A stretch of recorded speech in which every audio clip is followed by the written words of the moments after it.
Hi, welcome to another episode of Hot Takes. What planet is Kate Forbes on? Turns out that she's, well, quite nasty, really, but also hella dumb. I mean, massively dumb if she doesn't understand what's actually going on.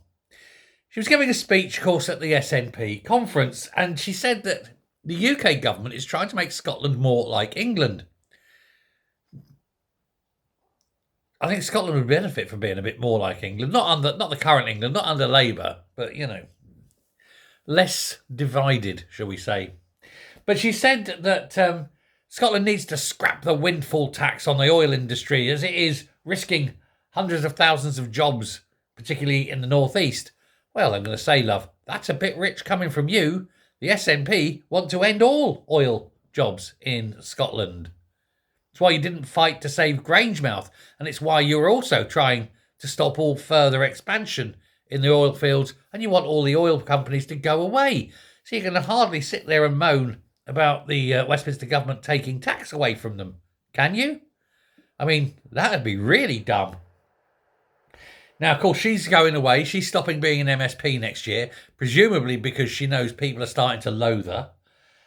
So this will be her last chance to shine. Yeah. And what does she do with it? She shows people why it's best she's leaving politics.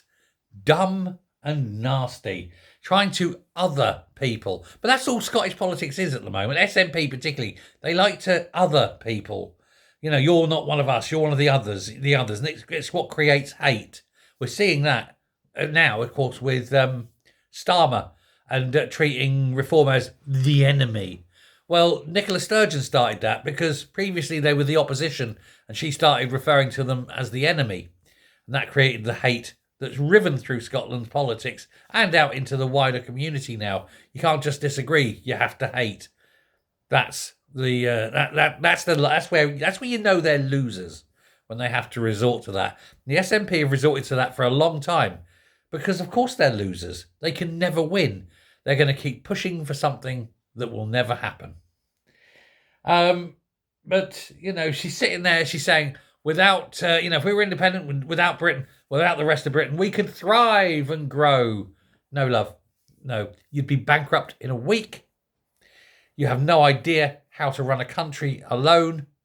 And whatever currency you decided to use, the muck pound, would be worthless. And you'd be banging on England's doors going, please God, let us back in. Only this time it ain't Darien, and Britain, the rest of the United Kingdom, would have no compunction but to say, no, you made your bed, lie in it. Of course, we'd offer the individual Scottish people free, right? You want to come down, absolutely come down, start a new life. But we're not bailing out the Scottish country, Scotland as a country. That'd be the worst possible thing. Because then about 20 years' time we go, right, we're ready, let's go for independence again. Because you learned nothing, you dim bint. Anyway, there we go. Thank you very much. Let me know what you think. Thanks a lot. Bye.